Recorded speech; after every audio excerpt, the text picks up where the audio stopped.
Welcome. That's a whole different than usually does. Amateur hour. Right? Welcome to another exciting episode of the Million Dollar Peddlers. I'm Papergoy. And I'm Mr. Magazine. And we sure we're live. Don's here, but it says nobody's here. Oh, that's Oh, great. cool. Don, is this thing on? So now Don? it popped up live up over there. There's something's okay. going on over here with the software. Anyway, Here we go. 6. there we go. We'll start again. Take 2. Welcome to another exciting episode of the Million Dollar Peddlers. I'm Papergoy. And I'm Mr. Magazine. And it's the Hump Day Happy Hour, and we're having way too much fun already. One of us is. We enjoyed Bruegel XV or 15. I'm not sure which one it is. Rum Brugger's Bakery. is enjoyed really the right word to use all the time. Actually, that one was pretty smooth. It is smooth. I'm not even feeling it. So that's how good it is. And I want to give a shout out to a good friend of the channel, Primetime Treasure Hunter, with his live show after ours. Check him out today as it's Buy It Now-a-thon. Ooh, nice. Yeah, I'd like to have Sell It Now-a-thon. Yeah, you and me both.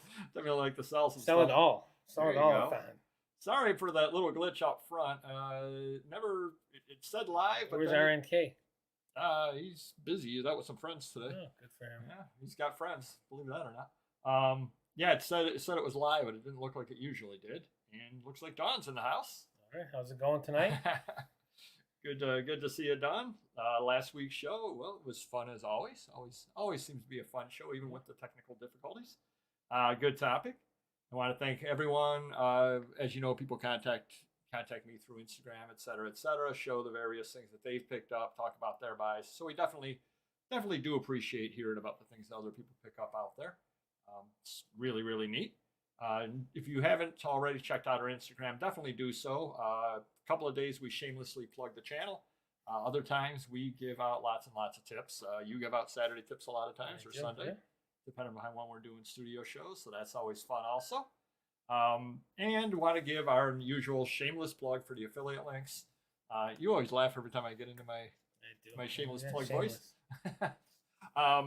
To anybody who's new to the channel, all you do is go every video we have up. We have a little write up about what the video is about. Try to entertain you a little bit in there.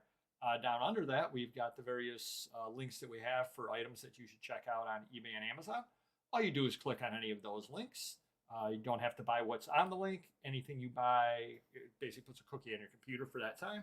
Anything you buy, we can get a percentage back on. So we definitely do appreciate that. Definitely does help the channel. So thank you very much. Enough about us. Linda Wyatt's got some good information going on right now. Oh, huge haul of comics. Nice. 600-mile route 127 yard sale. Nice. Can't argue with that. Yeah. Have you picked up any huge hauls of comics? I have not, have I? No. Nothing comic wise. Magazines I've been picking up. Some toys here and there, some autographs, a little mix, nothing huge until next week. We got the Texas haul coming in from Gil. Oh, nice. Yeah, nice. About time. It's been a few months in the making, but we finally made it work. And anybody that ever gets into any of the larger deals, definitely check out. I don't remember the name of the video at this point, but it's the one that shows us in front of a big Penske truck. That explains some of the logistics of the larger ones. Now, what is he using to bring the stuff up from Texas? It's in a rent van, just a mid-sized van, nothing huge. It's about 50 boxes close to 5,000 magazines. Okay, so basically, he drives from mid America down to Texas, packs it up, and then drives up to New York State. Yeah, 2 to 3 day trip. Yeah. Oh wow. Yeah, look who's in the house. Hey. Yeah, I've been saying that for years about Papergoy's money. I certainly would burn mine, without a doubt. I'd burn mine with a very, very small fire. Wouldn't even set off the smoke detectors. Yeah, forget about it. Amazon Seller 99's in the house. Thank you. We'll always have Amazon questions for you, and hopefully you can help us out. Well, why don't we get right into the quick topic that you were talking about Amazon Little today. glitch today. Yeah, apparently my account was locked. What was it again? How'd they word it? Let me check my phone there. Well, apparently, and I'm... Problem with your seller account. We could not list from scratch or in system. It was intermittent, though. Well, and that's crazy because I go on a baseball card board. Net 54 is the name of it. And I went today. What time were you having the problems? Early afternoon. It was about 1 o'clock. I went into Net 54, and it said I couldn't even view the site. It said the administrator has blocked your IP address. Wow. And I said, why would he block my IP address? I don't post on here. I just read. What would he possibly do? Sure. Then I checked later this afternoon. I did contact the administrator, Never got anything back, but I checked early this afternoon, early this evening, and I was able Right. to get on. Yeah. So something was going on with the internet. Yeah. And I know my sales today on eBay were atrocious. Oh, mine were awful too. Putrid. That's a nice word you don't hear often. Well, it makes sense. But so it makes you wonder if something or other, some kind of glitch wasn't taking down a whole bunch of computers or servers or things like that this afternoon. Because if I had that on Net54, you had that on Amazon. Right, yeah. And we didn't have any eBay sales to speak of. Yeah, could very well be that. Yeah. Yeah. Well, Don thinks you're very quiet. I've never said those words in my life. It could be something or other with Random Neighborhood Kid not here. It could be some problem or other with the. Here, I'll move the microphone. There we go. So we have we got some more stories too. All right. So remember last week we were asking about things being relisted or not on eBay when you click on it to be relisted. Yep. We did get to the bottom of it. They are not relisted if the item specifics are not present. What it says is it says cancellation in progress, and it just kind of keeps it in like a weird limbo area. Yeah. And then you have to relist it, on your own. You have to find it and relist it, Right. and you have to fill in the magazine name and all that sort of thing. Well, why don't you tell your fun little story about one of the gentlemen who... I don't know if we discussed them last week. So a gentleman overseas purchased 3 magazines. Then shortly after, he decided to cancel them, but he still wanted to buy one of them after we canceled it. And I think we did discuss this last week, how we weren't sure if it was relisted. He was getting upset with us because Papergoy didn't want to relist it in case eBay did. Then we'd have a double listing. So we're like, let it ride out. Eventually eBay, and I think eBay put it up. He purchases it. No, I actually put that up because it was an item specific problem. Okay, you put it up. He buys it. Then he emails me and says, after all this trouble, I feel you owe me $5. £5. £5. So I got £5 for him. Anyways, he wanted me to give him £5 back for all the trouble, but he created the trouble by canceling the order to begin with. And also being real, we were trying to tell him, please be patient. eBay's going to relist the item. We don't want to have a double listing. Right, yeah. We don't know how long it takes. We're going to look into it. And he just got more and more belligerent as time went on. Yeah, so Papergoy gets me in the mood to joke back with him, and I said, "Oh, I thought you were giving us $5 for all the trouble you caused us." He didn't like that too much. So now I get an email from him today. He didn't even receive the item yet. And he says, I talked to DHL, which I don't even know why DHL would be involved in any of this. And they said, you're charging me $7 over the cost of shipping the item. And I'm thinking, well, I use eBay's shipping. It goes from, it's the post office. Yeah. To the whatever it was, Australia, whatever the case may be. England, I think, yeah. And how would he know the cost of it? Secondly, we tell you the shipping cost you're paying to begin with, so he knew what he was paying. There's a handling fee involved anyways. And then he threatened to give me a negative if I didn't give him money back, and he threatened to trash my name. So, yeah, we did block him. We put him on ban bidder. We called eBay, and then eBay set him straight and told him to stop, harassing us and blackmailing us. So. No, he had said something like he was going to expose your business or something. Online to people or something like that. So, we're proactive. We contacted eBay. They were in our court, and haven't heard from them ever since. So, definitely was a fun day, but, do what you got to do. Well, it makes you wonder if there's not a full moon out there, because I sold a magazine, 2 magazines. Because I'm a werewolf? There you go. Yeah, I sold 2 magazines to somebody.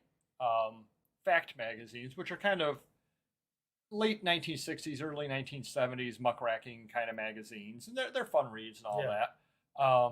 Sold them. And the guy emails me and says, hey, the magazines you sent out, they went to my friend.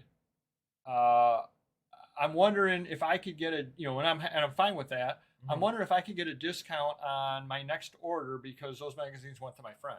What the heck? And I'm like, I sent it to your eBay address. Right, yeah. I don't know why your friend got your things from your eBay address. I don't know what's going on there. And I said, well, I do accept offers, so feel free to make an offer on an item. But that was just one of those weird ones. It's like, why send it to the address you told me to send it to? I don't know who got it. Right. I have no idea. So it's just one of those things. Well, I guess I'm wearing a lot of red, but at least I'm not wearing lavender. Wow. Are you sure that rum didn't hit you a little bit there? Maybe it did. Catherine's in the house. Eric's in the house. What's going on, everyone? So a couple of things over. Any other buys for you? Anything been coming in? I'm trying to think. I'm trying not to buy stuff. Some guy had a aviation magazine collection. I didn't want it. He was driving in from Syracuse, and I said, you know what, a quarter a piece. I really don't want them, and he said, okay. So, And that ties back into a couple of the videos that we've done out there before. That one of the ways to stop buying things, in theory, is offer less money. yeah, I'm trying. In reality, I'm it doesn't trying. work. No, it's not working. And that's crazy. And it's time for me to go to my carrot top mode. I've got a prop over here from an estate sale. Here we go. So at an estate sale, I picked this up. If you can see, how do you work this thing? So these things, you know what these are? They look like sewing things. They are all sewing things. Hem facing, I don't even know what the stuff, bias tape. What would you pay? I know you don't want it, but what would you pay on something or other like this? There have to be, gosh, you got to be 150, 200 of these things in there. 10, 20 bucks. It was $15 marked down to $7.50. Nice. I don't know the first thing about You these. probably get $50 for it at least. You'd have to. Yeah, most of them are on, or a lot of them are unopened, all that kind of thing. And You that's should list them for $1 each, individually. See where they go. But see, that's the problem we all have. This is nothing even close to what I deal with. Then you can sell the bag for $5. There you go. Nothing even close to what I deal with. But I was at a sale, and for $7.50, I knew this was a good deal. Right. I don't want it. I don't know when I'm ever going to list it, but I couldn't pass it by for $7.50. Well, if I had that, I'd be challenging my employees. I'm like, just throw this on and see what we get for it, just to prove them that it's not garbage. It's something. Someone's going to want it. Definitely. Yep. Well, and that was funny because that was an estate sale real close to the house, and I kind of sneaked out of my day job, took my lunch is essentially what I did. Yeah. And because I was working from home that day, and I thought I'd be in and out of the sale because it didn't look like much of anything. And I bought a bunch of stuff, and then I went back the second day because I knew there was some decent stuff still there, but I didn't want to pay full price. And one of the things that they had that I do buy regularly at sales, it's a minor bolo, and that's if you find sheets, old sheets. You can find sheets from the 60s and 70s, new old stock, all the time. I guess people ended up buying extra ones, figuring they were going to use them, and they never used them. They were just stuck away. So they had a bunch of sheets, and they wanted $5 to $6 a piece on them sealed from the 1960s and 70s. I didn't want to pay that for them, but I went back the second day, got there right after it opened, and they had some in the basement and some upstairs. So I went downstairs right where I knew they were, and I saw some lady picking them up downstairs. I said, oh boy. So I sprinted upstairs, grabbed them off of the upstairs. So, she came up about 10 seconds later and gave me the dirtiest evil eye because I had grabbed those ones. And it's like, well, you got the ones downstairs. I get the ones upstairs because I knew where they were. Yeah. But that's actually a good idea. Yeah. That's a very good idea. That may be what I'll do. A wise man once told me, spend your time wisely and you can't chase every nickel. That is very true. Who's that wise man? He's right here. There you go. There you go. But then I went to another sale. I did go to a church sale, and I know this one I actually told you about, but I'll tell everybody else about it. Where they were just giving stuff away at this church sale, and it was a really poorly run church sale because they've got how churches in the gymnasiums they have the bleachers and all that. Yep.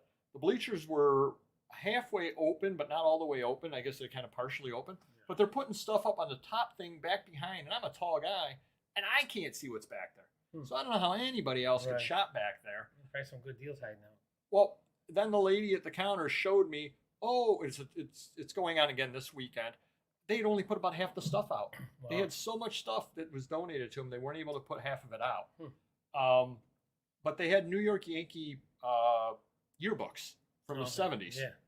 And so I went up there and I said, hey, I got these over here. And I found a couple of magazines. So I put those up on top. And I gave these magazines and stuff. The lady goes, oh, they're not on our list. They're free. I said, I'm not taking them for free. I said, I'll give you something for them. So I gave her, I think there were 18 of them. I gave her essentially a quarter a piece. $4 for 18 New York Yankee yearbooks from the 70s and early 80s. Nice. Can't go wrong at that price whatsoever. One of them will sell for that. Then they had some religious books that I know can sell. So I grabbed those. They go, oh, those are the religious books. Those are free. I'm like, I'm trying to spend money here. Wow. I'm trying to give you guys. Oh, it was the Holy Cross. Okay. It was over at their church sale. So cannot argue with that stuff. I did end up buying a few different things, but the fun thing with church sales is, especially when you're paying prices like that, bought a couple of record albums for 50 cents a piece, which I don't usually deal with record albums.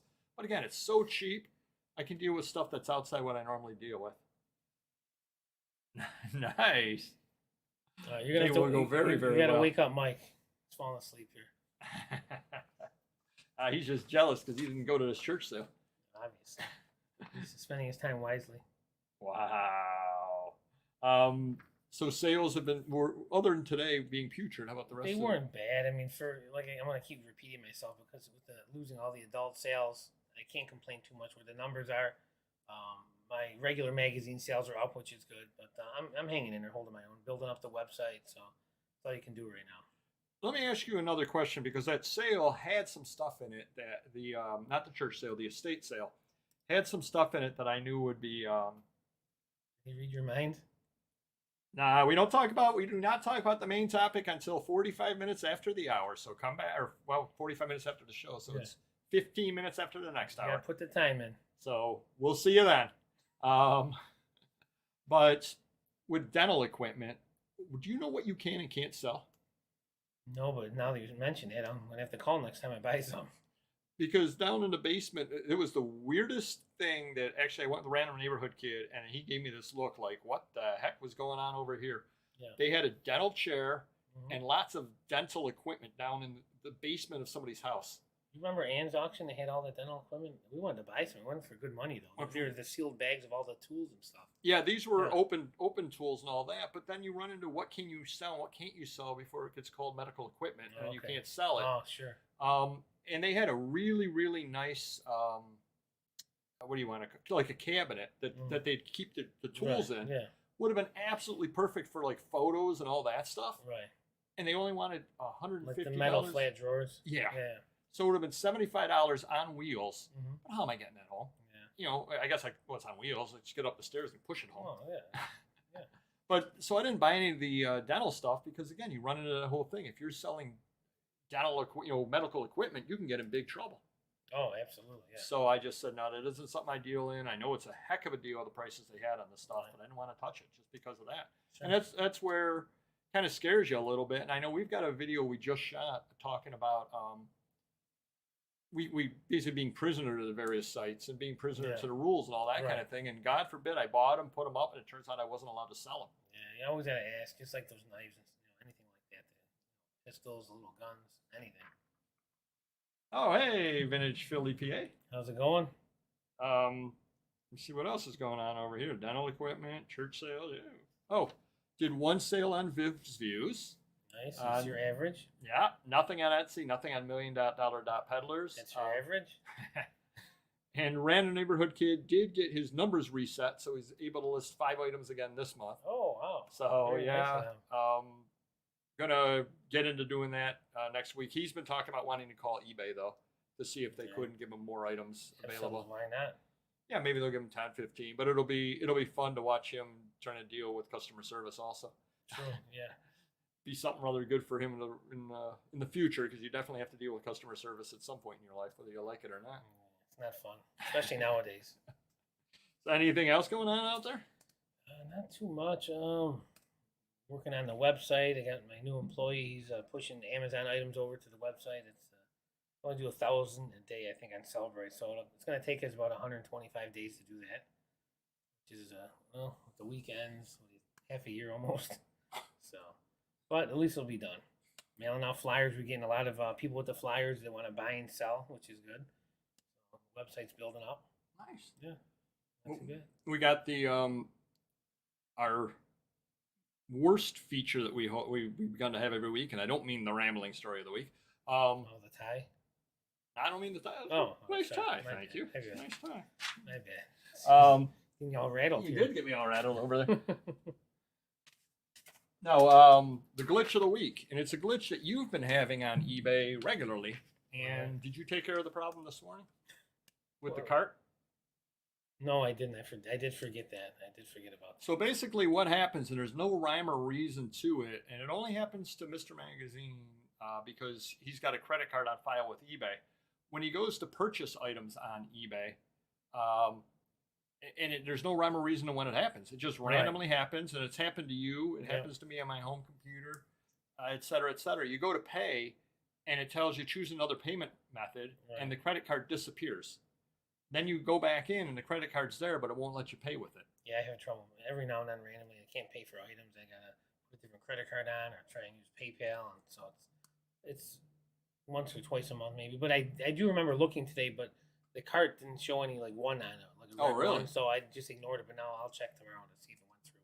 Well, and here's the thing: we're buying packing supplies. Yeah. You need these. Yeah. These are things you need. You're on there regularly. You're going to try again and buy them. Right. That's what it comes down to. Yeah. We're regularly on eBay and we're regularly buying things. What about the casual buyer? Oh, jeez. Yeah. He probably just gets frustrated and go to Amazon. Yeah, yeah. I mean, literally, he would come on, say, Right. I'm trying to pay. They won't take my payment method. Right. I'm out of here. I'm going to go to a different site. There's something rather wrong with this site. Mm-hmm. So not allowing people to pay for whatever the glitch happens to be. And it happens to you, again, a couple of times a month. Yeah, easily. Yeah. And there's no rhyme or reason to it. It's not like it's just on my computer. It's just happened on your computer. It'll work. It might work tomorrow perfectly fine. Right, yeah. So that's something or other eBay really needs to look into, because again, if people are trying to buy things and they can't pay for it, that kind of dissuades people from staying on the site. Yeah. And I agree. it hurts us as sellers as well, because we make our money when people pay for stuff. Yeah. So who knows how many people abandon stuff in their cart because they can't pay for it. True. Yeah. Who knows? Who knows what's going on with that over there? All right, let's see. Yep. Oh, I think my dad has a couple of them in it near the safe room. He puts photos. He put photos in there. Yeah, they're absolutely perfect for that. And they were only wanted $75 for it. Would have been, but again, how am I getting it home? It's too big to fit in my vehicle and all that kind of thing. I'm not going to call you, have you come over for just that. And plus, you're trying to work around people at an estate sale that just kind of they don't make room for you. And all that I just kind got of my stuff. box truck back. He had it for 3 weeks, never had time to put the brakes on. Then he goes, "Well, driving around, I don't think you really need them." So, okay, I don't need brakes, or I don't need them fixed. So we'll see what happens. You don't need brakes. I don't drive it much around Rochester. But you can always stop. I think they wanted to squeeze me for some extra money for the inspection, so maybe they're thinking second. They took a second look. So they put the inspection sticker on it. Yeah. So I had my oil was leaking or something, so they had to change a hose there, and there were some things that needed to be done. Not minor. It was $500, and then he goes $1,500 for the brakes. You need all of them. I go, geez, I don't even drive it a lot. I mean, I've had it a few years, but still. So I was sitting in their lot for like 3 weeks, and they only have one lift. And this could be a rambling story of the week, but they only have one lift. He goes, oh, we're friends of the family with them, so I'll give them a little break. But I said, you know what? I need the truck. I haven't used it in 3 weeks. Let me take it back. He goes, we'll drive it around. Maybe there was just dust on there. Maybe they don't need to be, done. So, all right, if I have trouble, I'll just drive it back over. So, 2 doors down. It's crazy, though. What we haven't talked about is the adult site that I was using. So, do I mention the name? Go ahead. So you have it. I think we mentioned it. Adult stuff only. So I think about a month and a half ago, we started putting 200 or 300 magazines on there, and I think I mentioned we tried different, permutations. Yeah, free shipping offers. It was all cheaper stuff, a little more common to see if we can, just get some of it, not our junk stuff, but our stuff we have a lot of inventory, so that sell it cheaper. $9, $10 stuff, whatever. So 2 months go by almost, not one sale. So I get my bill, I owe close to $60, and I haven't sold anything. Not that it's a big deal, but I still wasted $60. If this goes on for a year, I'm wasting $720. So I reach out to the owner and I said, hey, we're working with you here. I want to get more stuff on, but we haven't made any sales. I got to make this payment. Anything you suggest? And I think I mentioned last week that he was a little rude, saying our listings were crap, pretty much. He wasn't very nice at all. And, not that I should have any special treatment, but I feel I'm one of the larger dealers that can bring something to his site. We have 100,000 plus adult items we can put on there. And right now he's only got about 10,000 total.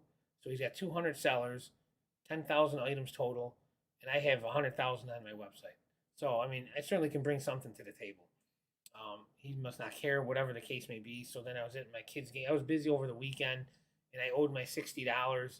And then he gave me this email saying, if you don't pay by Sunday, I'm freezing your account for $60. So he obviously doesn't care if I have my business, but still got to be paid. So I was busy. I was away. I came back Monday morning. Went to pay it. He froze us out of our account. We couldn't pay because he blocked us out of the account. So I called him and he or emailed him, and he was just rude. He's like, "I have 200 sellers. You're the only one that didn't pay on time. Please pay in the future." Just making me feel like I'm garbage. And I said, "You know what? I don't really need this guy. I don't know why. I tried to be nice with him.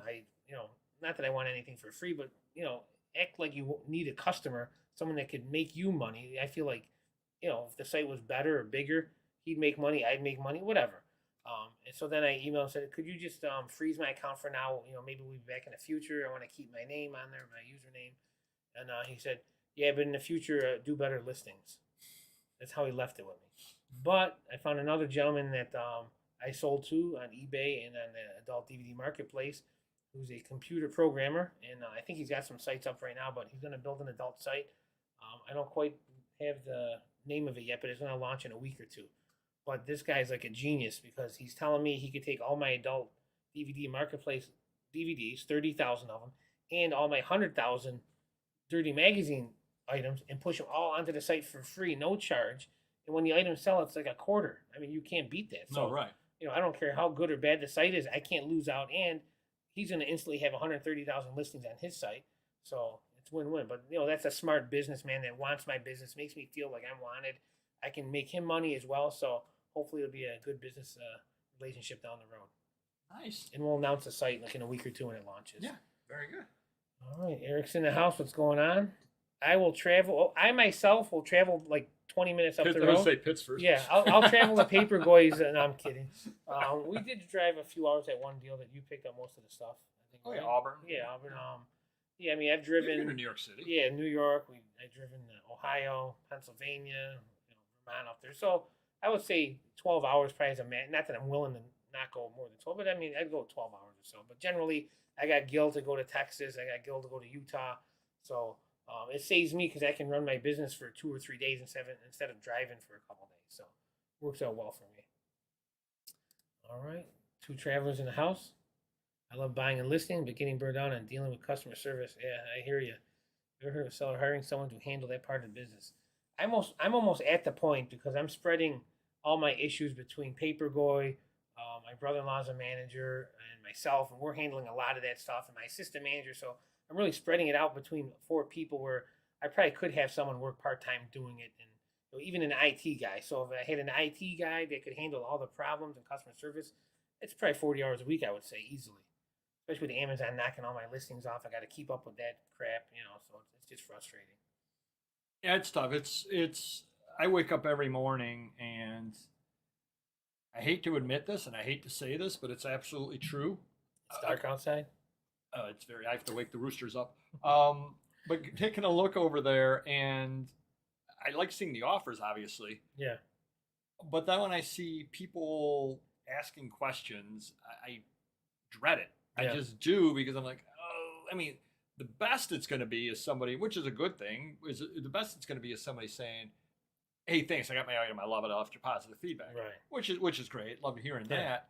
But I don't have a lot of problems, so it's probably not going to be a problem situation. But it's going to be more one of those, hey, on page 63 of one of those kind of deals, and then those things get a little bit difficult to deal with because I may or may not be set up to check it. You certainly are not, as we've done the videos before about. Check page 62 for this advertisement, and 9 out of 10 times, one guy made it sound like it was in this magazine. He wanted to confirm it was complete. I pull it out, it's not in there. He goes, "Well, I was just making sure if it was in there or not." I would have never wasted the time having an employee do that. That's crazy. All right, let's see. Lazy reseller. Oh, maybe I can buy those from you. Oh, I met we could go on some issues he does not have a preset answer to. For sure. Oh, I do have another buy in the works. You actually sent it my way. Gentleman contacted you through your website with a lot of playbills and ballet programs and all that kind of thing. Have I bought from in the past? Or? I believe you have, and other stuff. But you kind of said to me, "I don't want this, do I?" And I said, "Probably not, but I would like it." Right. Just because it's just right up the stuff that I end up selling. So you moved over to me, and you're very easy to deal with, and he's going to pack all the stuff up. And he's bought for me before as well. Well, I just wanted it because it's like summertime. We do s'mores out there, and we needed some, firewood for the. That's not nice at all. Not nice at all. Another thing that, and I'm going to throw something other out there to everybody watching right now. Everybody who hasn't hit the like button yet. I like how I worked that in. Yeah.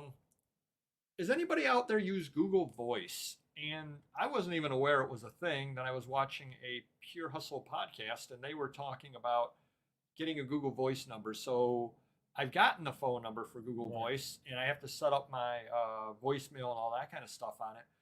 But basically, my understanding of it is I can give that out as my business number, but it will ring through on my personal phone, but it will not be giving out my personal number. That's pretty So cool. that way I can kind of differentiate business calls from personal calls, because the business calls will come in through Google Voice. Gotcha.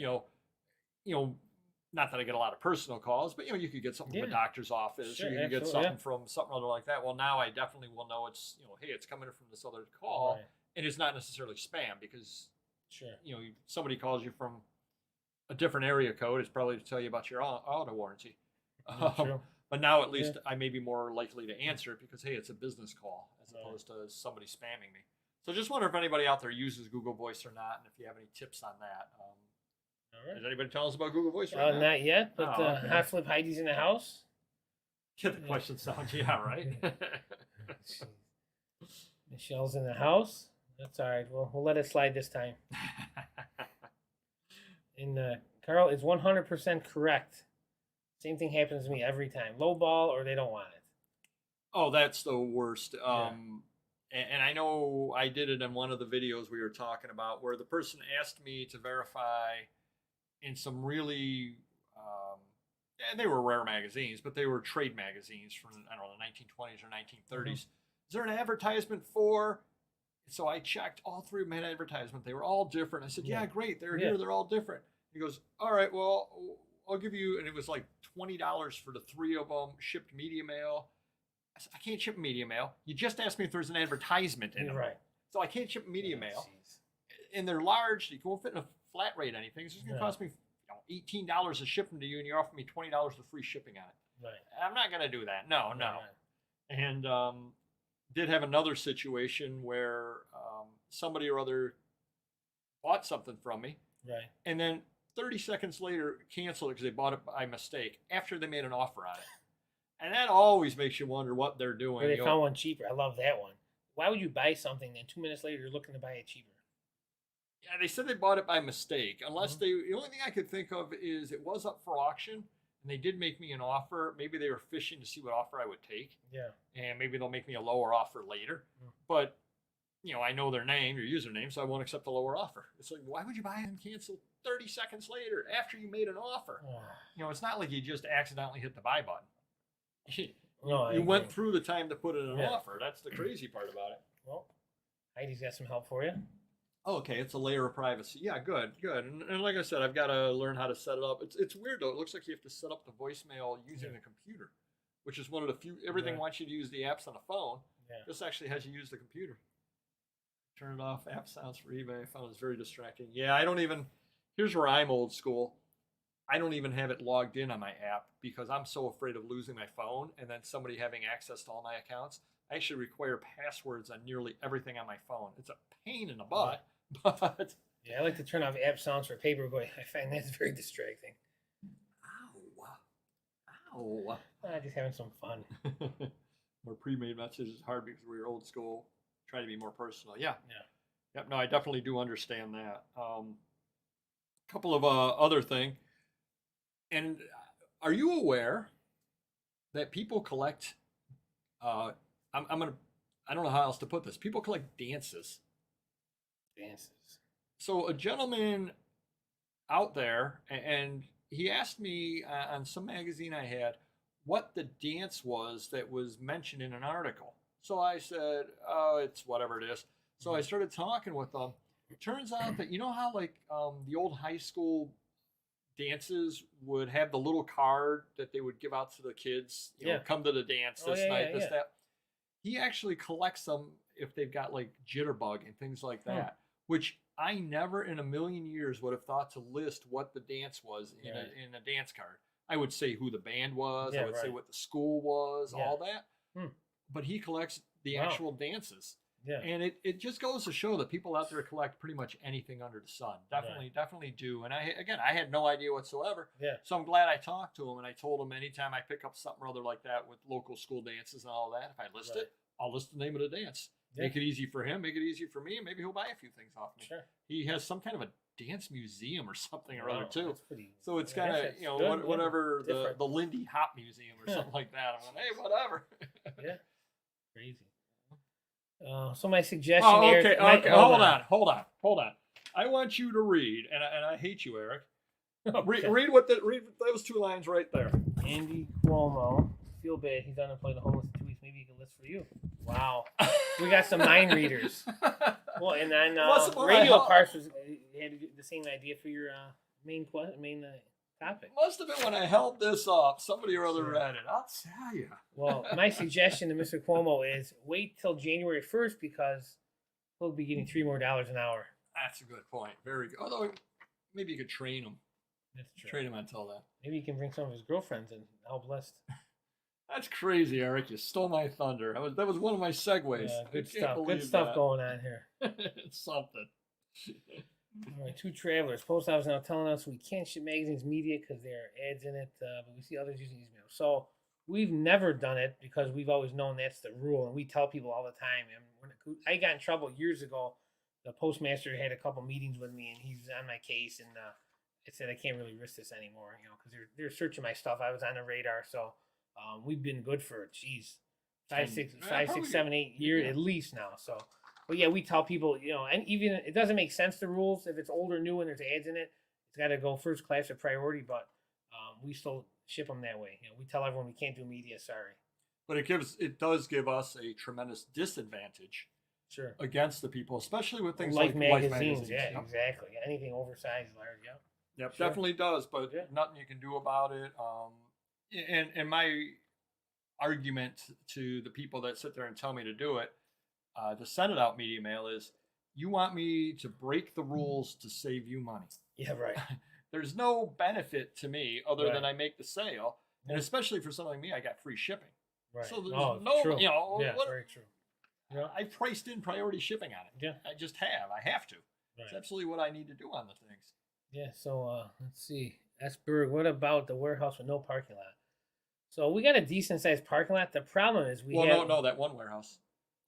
The one on Ridge Road, yeah. I actually drove by there and I took a look at the way it's situated. There is no parking for them. Yeah, there is none. I don't understand. Because that driveway is to the next place. It's sad because you have this nice piece of property. It's huge. There's got to be some property behind it or near the garage next to it that you can buy or build. I mean, it just doesn't make sense. And plus the other problem is where it's at is if you wanted to park on a side street and walk. Oh, that's still you in that intersection? Are you kidding? That's dangerous on top of it all. Well, you could park on the street that I used to live on and walk, but you're talking. Oh, you're talking 2.5 blocks. Yeah, what if I'm in these renovation? Where are all these construction vehicles going to go? Really, you can only fit 2 or 3. If you're on the street, only 2 or 3 cars, if you're lucky, can fit on that in front of the building. Oh no, you're not allowed to park on the street. Right, There's no parking there. Yeah, I don't know what they would possibly. So, I'd have to talk to the city about that, but it's crazy. But we haven't made any movement on that one because, like I said, it's not practical. Yeah. It's really not practical. I'm gonna try. There's a little strip of land next to my warehouse. Maybe I can build a huge shed or a pole barn or something there. So we'll work on something. Actually, that's not 100% true. You are allowed advertising in media mail, in books if it's incidental advertisements. So in other words, you're selling a Hardy Boys book, and at the back it says, here's buy one of these other 48 titles in our series. Yeah. That's what they call incidental advertising, and so you're allowed to have things like that in it. They don't count that. Gotcha. Okay. But a magazine, they don't let that happen in. Or you could have like the old Mad magazine, which had the fake I love these rules because even like those Playboy specials with the solid spine, there's no advertising in those, so we can ship them media. But I guarantee you, if they open up the book, they're not going to know there's advertising in there. If they open up the Playboy, they're going to think there is advertising. So they're not like they're experts on these things. They're just going to look at it. Oh, it looks like a magazine, looks like a book, send it through. Yeah, I'm sure he would love my dirty magazines. Yeah, for sure. For sure. I don't know if you get a lot of work done, though. That's the whole problem. Eric's rubbing it in a little bit. Yeah, he did. He certainly did. I'm hurt, but that was one of my big jokes. Eric number 2's in the house. Hey, from Socrates. Nice. Couple of other quick things, and we'll go into our first topic over here. I gotta figure out. Oh, did you know that there's a comic fanzine price guide? I believe it, but I did not know that. And it's kind of interesting. I was over at Heritage looking at their auctions, and they had a fanzine up. And I go, oh, that's cool. It was Alter Ego, like issue number 4 from 1961 or something like cool. that, 63. Yeah. So I clicked on it because I wanted to read about it, and it said, has this value in so-and-so's fanzine, comic fanzine price guide. I said, what? So I went online, and you can actually buy it on eBay for $15 with free shipping. So I went and I bought it. And this ties into a video that we did a long time ago about price guides. Price guides are worth it, but only as reference. I've got something or other coming up that I'm going to talk about in a couple of minutes. And I just ordered it today, and I'm hoping it comes in. And in a couple of next week, as a matter of fact, I'm going to be going with my father to Madison Bachville, which is a large antique show. We did a haul video from there before where I bought a bunch of comic books and all that. It was just it was the June show. This is the big one. They claim over 1,000 dealers, et cetera, et cetera. And I'm going to be meeting up with Primetime out there. So that'll be a lot of fun. I was talking to him a little bit this morning. We got to figure out exactly when we're going to meet, or kind of the channels are going to meet. I'm going to meet him in person for the first time. So that should be a lot of fun. I got my dad on board as well. He's a little camera shy, but he's willing to hold the camera for everything. So that should be pretty good. So should be putting a bunch of videos up out of that. But hopefully this guide comes in, because then I'll take it and I'll just kind of read it because I got a night or two in a hotel room and whatever, nothing to do over there. So I'll do some research on it. You never know what you might learn. Be something like, wow, that's worth that, or that's got that mention, or especially with you collecting Batman and Spider-Man, I may find some things may end up on my radar that never were on there before. So it's kind of neat. And so price guides are worth it, but only for reference reasons and to read and learn. I'm going to completely ignore the price, with the exception being, I mean, markets do change to some extent, but if you're looking at 40 different titles, and 39 of those titles, the issues are worth $5 a piece, and the 40th title, according to their price guide, they're worth $100 a piece. They may not still be worth $100 a piece, but they're probably worth better than the other ones. Sure. So that's kind of interesting over there on that. What if a book of old advertisements? Should be on no media, or media because it's a book? You're right. I'd send a media. Because if it's hardcover, they're going to see it. If they open it up and it's going media, they're going to see a book. I don't think they're going to look through and. Well, technically, you're not allowed to send 99.9% of the school yearbooks, because they've got advertisements in them. That's so crazy. So technically, you're not supposed to send yearbooks either. So it gets a little weird on that kind of thing. Yeah. Yep. And price guides are just they're wonderful. They're wonderful to read. Wonderful to And again, I'm sitting in a hotel room. What else? My dad's half deaf. He's not watching this. And even if he was, he couldn't hear me. He's I don't know if that's a joke or not. He's not watching us. No. He's got Law and Order on so loud it keeps me. So I got to get some headphones just to put on just to block that out, and I'll sit there and I'll read that. One other quick thing: Primetime does have a kind of an interesting 2-part series up, where he went to a storage unit, and he bought a lot of stuff off a guy named Jeff over there. And it was kind of funny because I bought off the guy Jeff before at Madison Bachville, and I know who he is. So it's kind of funny. I'm like, I know who that guy is. So he may be out there as well. So it'll be kind of funny. Maybe I'll have him on the show also, now that he's a big internet star. So our subtopic that Eric kind of ruined my little lead into is about the employee shortage. Yes. How are things with you finding any new employees? Not good. Just water. Yeah. We just drink water during the show. If it was anything else, that'd be dangerous. You guys probably wouldn't like me, and Papergoy seen the bad side of me. But anyways, I don't like you now. If it helps you. We canceled Monster. We had no real applicants for 30 days. Threw $300 out the window. We're back to Indeed. We've had some success in the past. I put signs up in my laundromat. No one yet. Over 2 weeks, I think it is now, for the laundromat. But the good news is, my 3 new employees, I've been kind of finding what they're good at and getting their listing numbers up. So I'm happy. I found certain things that each of them can do, and I kind of trained them better on it. They're getting better. Their numbers are getting closer to 20 per hour.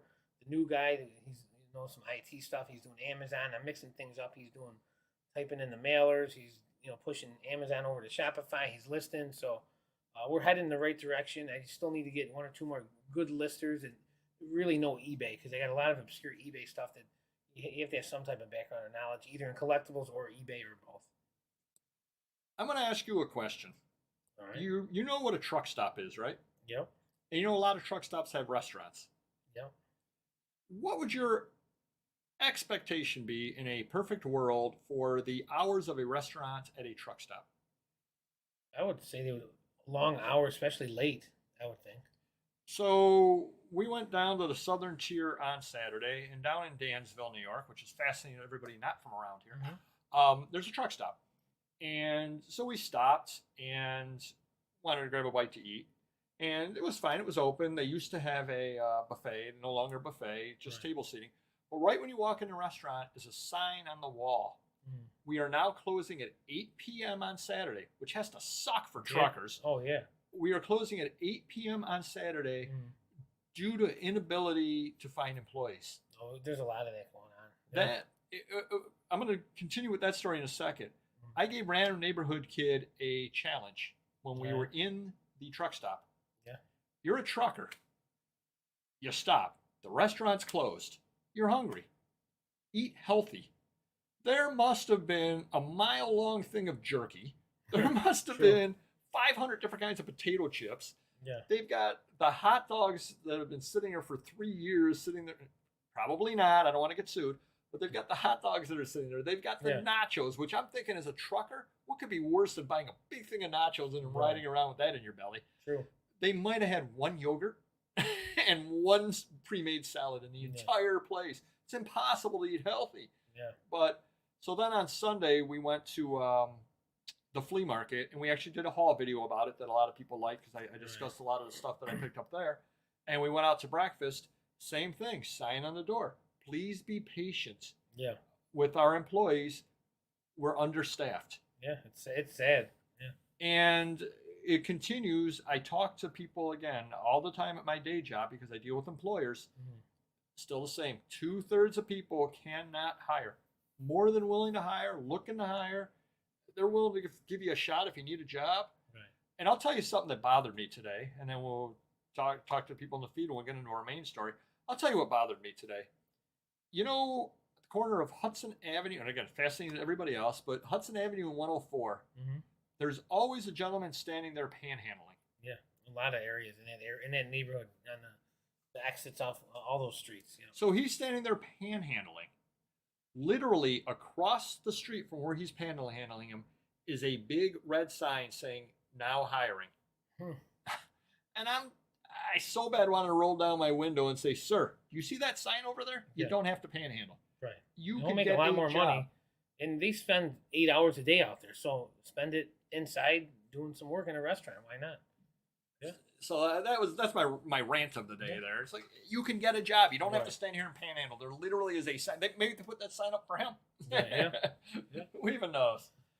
So, Carl, I do not have a training manual, but that is a good idea. I think one of these days we should put our heads together and put one together, because the problem I'm having with our new employees, I'm so busy that I'm having my assistant manager train them, and he's good, but he hasn't been doing it 25 years, whatever I've been doing it. So, and I'll notice things as a new lister's list, they forget this, they forget to measure something, little things. So, yeah, training manual with step by steps, depending on what you're listing, would be a great idea at some point. Well, you did have me throw together a little template for a few things. Yeah, we looked at that, and that's good for someone of your IQ. No offense, I'm just saying, like, you put a lot of stuff into a little area, like packed it in, like all these long sentences. I get it, but I don't want to dumb it down, but just use bullet points. Right? Yeah, exactly. I think, but Mike and I are going to change it. Well, you don't like when I said herewith and aforementioned. Exactly. Lots of listers in the community, maybe for you, but not for me. But if they're willing to travel, I'm up for it. We'll find a buy by them too, and they can deliver the stuff too. Why not? Yeah, no one wants a job. I mean, these people in my laundromat. I mean, I get dozens and dozens of people there every day, and the signs are up there, and not one bite in 2 weeks. It's crazy. No. All right, let's see. Yeah. All right. Eric singing gospel music at the truck stop. Well, no wonder they're closing early. Wow. Just kidding. Just kidding. He's got a beautiful voice, I'm sure. Uh, Sorry, want to please be patient due to staffing issues, right? Yep. Sure. Yeah. Crazy. Oh, a lot of people are doing that too. Do you know why? We're going to go off on a quick little rambling story. Yeah. Do you know why a lot of restaurants? Well, they've taken a lot of items off their menu, but they've also changed some recipes and things. Do you know why? No. So there's a French restaurant that we like to go to around here, and they served frites, which were essentially very, very thin fries. Now they have the regular thick cut fries, and I said, "Oh, you changed the fries?" And they said, "Yeah, they don't travel well with the Uber Eats." Oh wow! So a lot of places are changing their formulas because food isn't coming to the end consumer as well that way. So it's kind of interesting on that there. Very cool. Yeah, Michelle's correct. I saw one guy that he probably had literally $5,000 in tattoos on his body.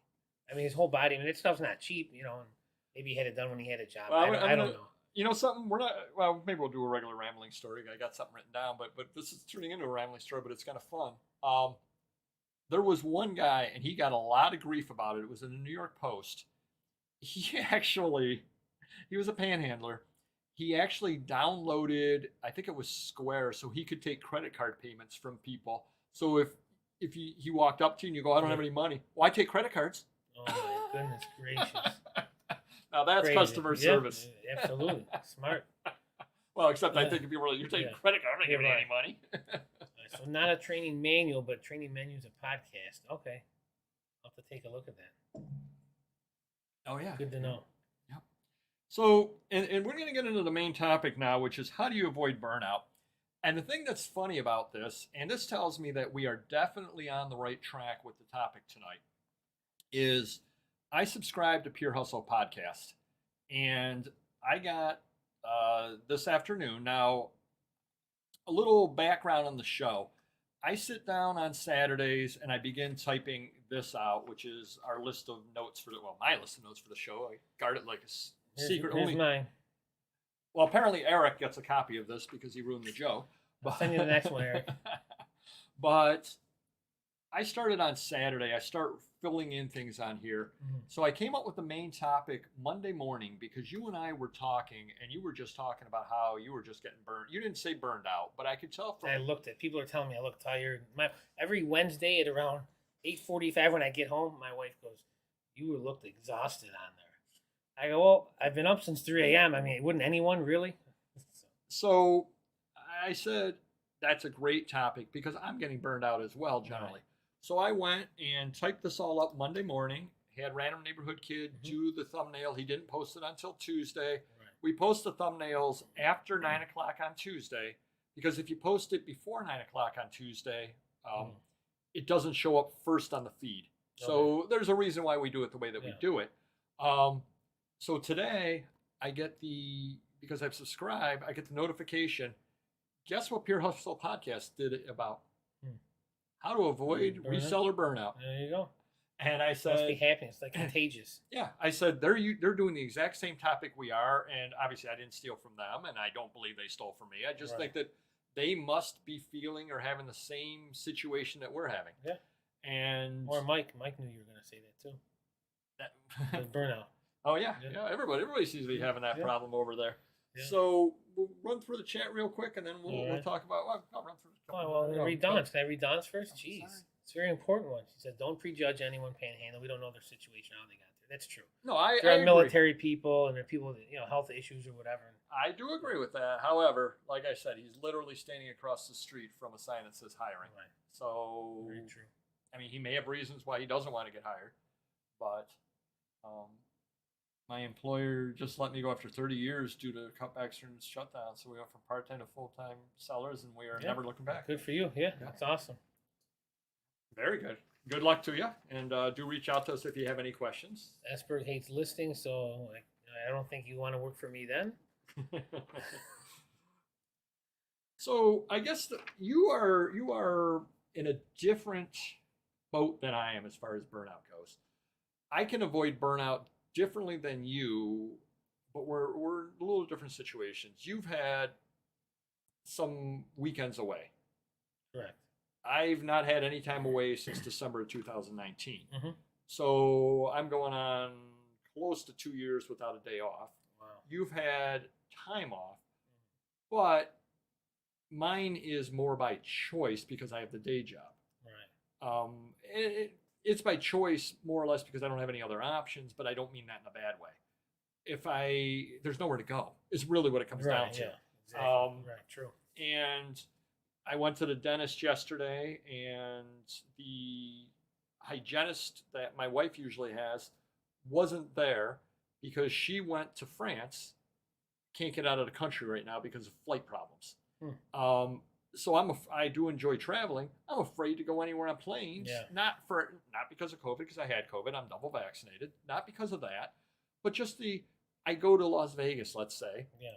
And then all of a sudden, Spirit Airlines was canceling all of their flights, et cetera, et cetera. Yeah, you're stuck there. So all of a sudden, you're stuck there for 3 days. And how am I going to be able to run my eBay business? Right. Yeah. How am I going to be able to do anything? I like to take long weekends, is what I like to do. I'm scared to fly anywhere because I might not get back home. Yeah. So I haven't had any days off, but I could. Right. You have taken a couple off, but you stress a lot.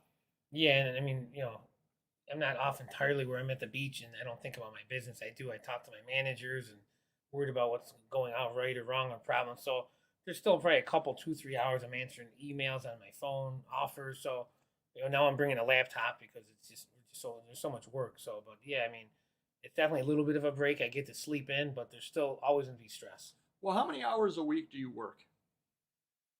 So say 3 to 6 less an hour. So that would be 2 hours. No, Nice. well, 3 a.m. to 6 p.m. Oh. So 15 minus 1 because I take a power nap, generally speaking. 14. 14. And then on the weekends, it's got to be 3 a.m. till 12 on average. 9, 10 on a Saturday, so another 19. So there'll be 10 and 9 hours on a weekend. 89 hours, Yeah, 90 yeah. hours a week, let's say. Yeah. Yep, and I'm doing... And really, that's without the 30 minutes at home. Sometimes I'll print a few here or there. I'll answer emails. I'll, relist items or send out. So, I mean, you're talking another 3-4 hours. So over 90. Yeah, and I'm at the same point. I'm doing between the day job and the online stuff and everything. I'm doing 90 hours a week also. Yeah. And it does get exhausting. So how do you, do you? Well, luckily, I don't drink coffee ever. I don't need to drink coffee. I don't very rarely drink soda. So there's a power drink. I only drink like an energy drink if I'm driving long distances, like for my kids' tournament. So luckily I don't need that stuff to stay awake. I'm, like for the most part, I do a decent job throughout the day without needing any of that stuff. Maybe my body's just used to it, but I have to work through it. I mean, I can't stop doing it. Like the business needs to be running. I have to get up at 3. Now I get up at 3 like it's nothing. I don't even need my alarm clock. Or on Mondays, 1:45 now. I've never gotten up that early to meet you ever, and I'm doing that like constantly now. See, but here comes the problem for you that I don't have this problem is that you're selling at a certain level. Mm-hmm. And you need, and I'm making this all up because I don't feel like doing the math right now. Yeah. But you need 6.5 employees, right, full-time employee equivalents, in order to get everything done that needs to be gotten done. Right. You're at 5.5 employees on the books, and you can't find another employee. Right. Which means you can try to drive everybody harder, but they're paid employees. Yeah. Well, they're paid Right. employees. No, I get you can ask them to work 4 extra hours on a Saturday. You can ask them to work a little, Right. but there's a limit to how long they can work because Sure. they can't work 90-hour weeks. They just Right. can't. Which means when you get down to it, because you've built your business so much to a certain point, you need that. And again, I'm making the number up, but you need 6.5 employees, but you've only got 5.5, Right. which means guess who has to step up to the plate? Well, it's me. You. Yeah. There's and, no. And it's built around me where if I got sick for a week or 2 or COVID, we can get by with, you, my other managers and stuff. But the problem is I'm the one that preps all the orders. So who's going to, I know what I want them to list and how I want them to list it and who's in it and who's on it and the price. So I do a lot of that stuff, especially with what I got 7, 8 listers, whatever. Well, if you went into isolation, and I went over there for the first week, it wouldn't be a problem. Yeah. You may not like what we're listing, Right. but stuff will get listed. Oh yeah, that's fine. I'll find a box of car magazines and go, so Yeah. and so. Just Keep get it these simple listed. and easy. We just gotta get something on. Yeah. Sure. But if all of a sudden, God forbid, you were a long carrier or something like that, Right. and you couldn't come in for a month, Yeah. you would run into problems where you would run into cash flow problems. But again, you've got a situation where you're working crazy hours right now, Right. and you're down employees right Yeah. now. I mean, I think part of it, the key is getting someone to print the orders too for me. So, which I do have my manager. He was helping you with it. I think it's something with he can be the full time guy. If I ever am in a situation where, hey, I want to go away for my family the week, it's been a few years, whatever. Maybe we can do it. I don't know. We'll cross that bridge in April or February, whatever. But I think that's one of the things that always stressed me out. Once my manager quit a few years ago, I had to take over the printing, and then business got bigger and bigger and better with COVID and so forth and Christmas. So, I was printing for 3 hours a day. That's why I had to get up so early. So, hopefully, my assistant manager can, relieve some of that stress for me, and then I can do other things or get an extra hour of sleep or something, Right. So, well, and that was question, how many hours do you sleep? I generally go to sleep at 10 o'clock, sometimes 10:30, 11 on a rare occasion. I get up at 3 usually at 3. So 5 hours generally, and then I try to take an hour power nap between 6 and 7 a.m. when I'm back, shower up and so forth. So 5 to 6 hours. That's my body's used to that. I do get tired in the afternoons or when I get home at 6 o'clock.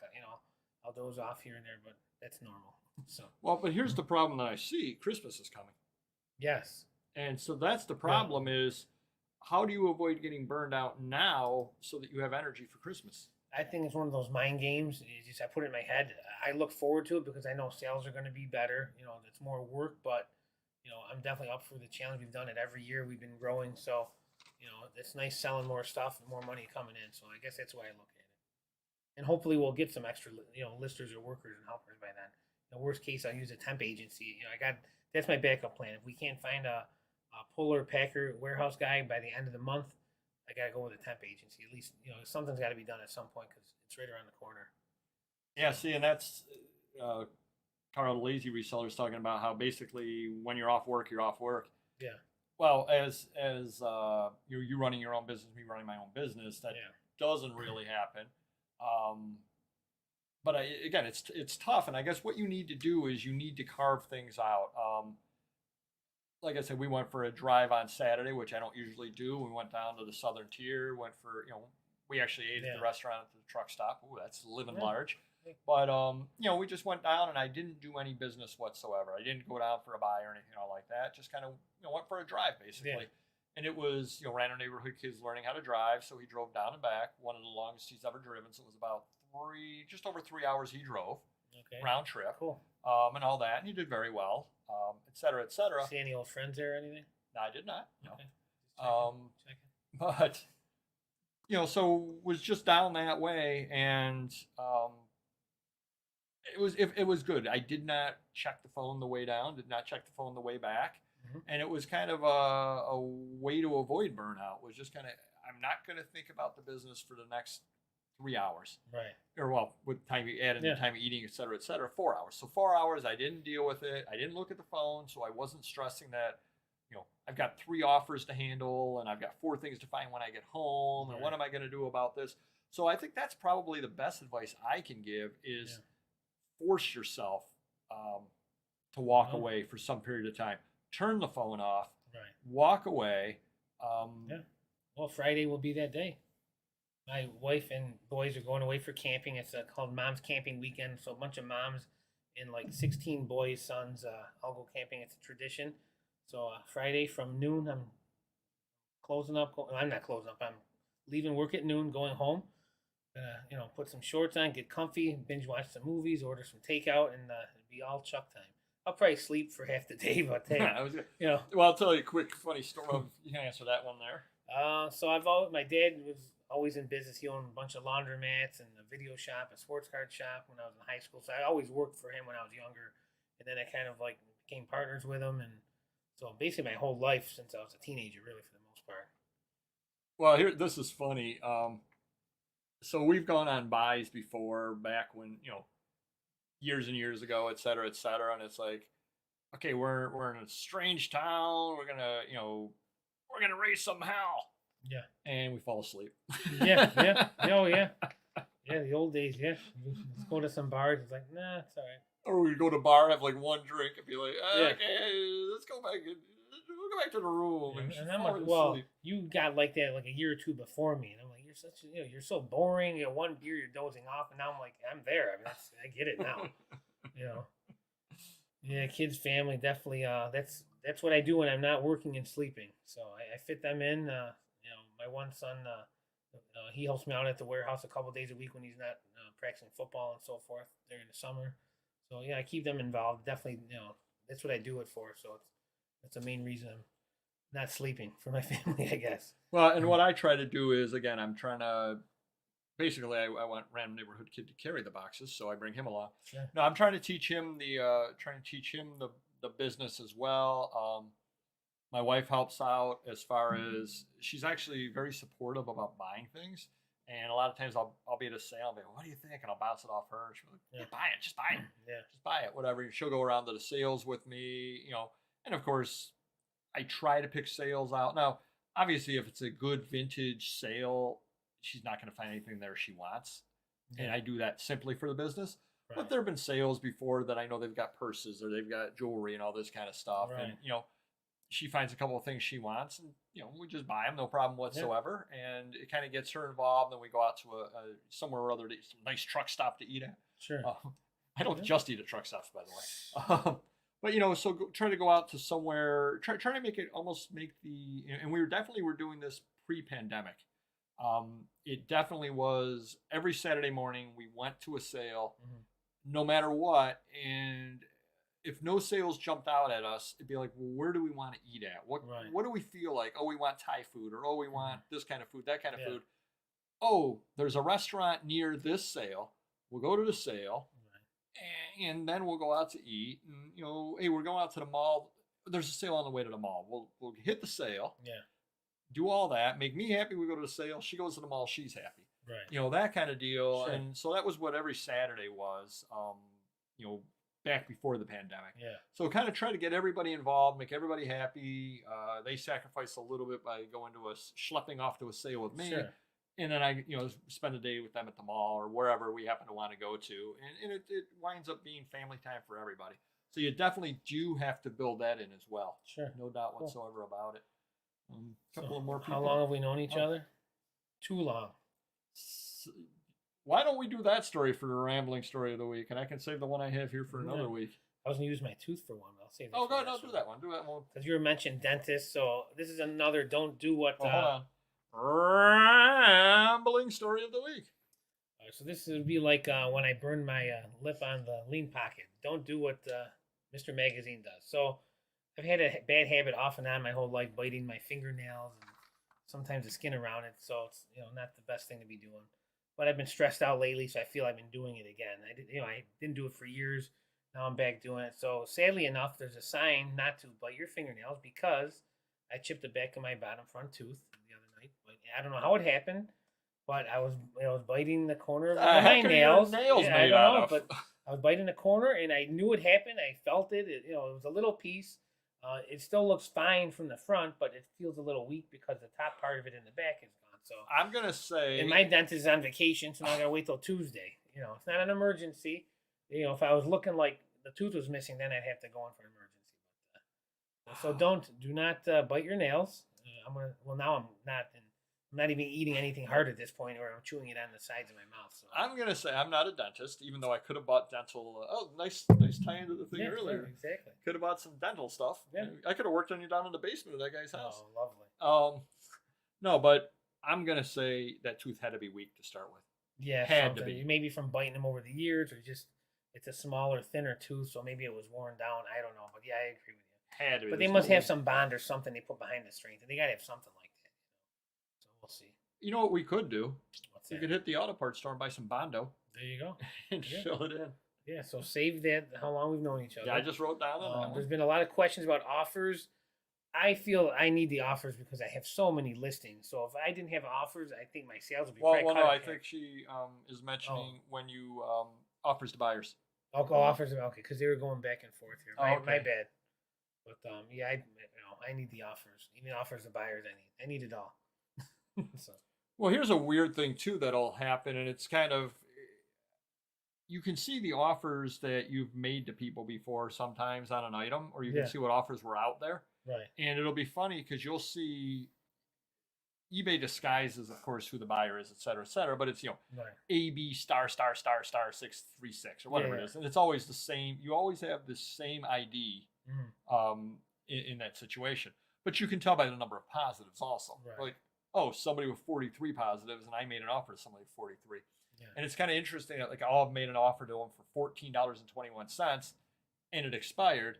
And then they come back and offer you $14.50 at some point later. They probably missed the offer, and they go, "Oh, yeah, he's willing to take an offer. I'll offer him $14.50 on it."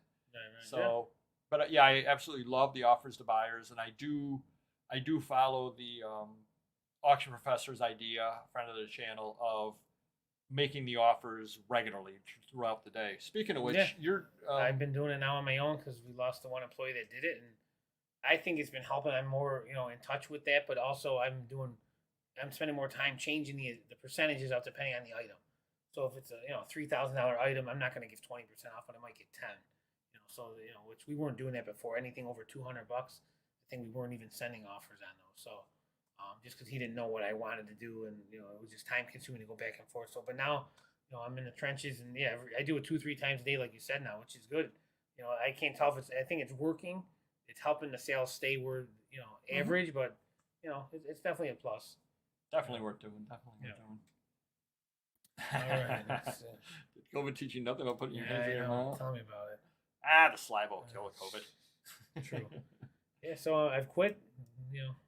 Biting my fingers now. We'll see how that goes. Hopefully, I get my tooth back. Oh, there's nothing worse than, well, there's a lot of things worse than it, but there's nothing worse than like over hot pizza and you just can't wait to eat it. You're sitting there looking at it going, it's kind of cold out. It's kind of cold. I don't care. I want it. Yeah, well, that's how it was with the lean pocket. So a couple of other people that are commenting, and then we'll head on out. How many hours a week do my employees work? Most of them are 30 to 35. We have a few 40s. I don't think anyone. I got 2 25s, 3 30s or 35s. We have a few 40s. I think Papergoy works 1 hour. Half an hour, but I say an hour. Yeah, exactly. Half an hour. I've worked for the state for 30 years. Trust me, I know how to gold brick. Exactly. Now, there's a word you don't hear too often. No, gold brick. Exactly. 10,000 seems like Christmas 7. Oh, good job. Good job. Cool. And that's one other quick thing I was going to say, mention about the burnout and all that.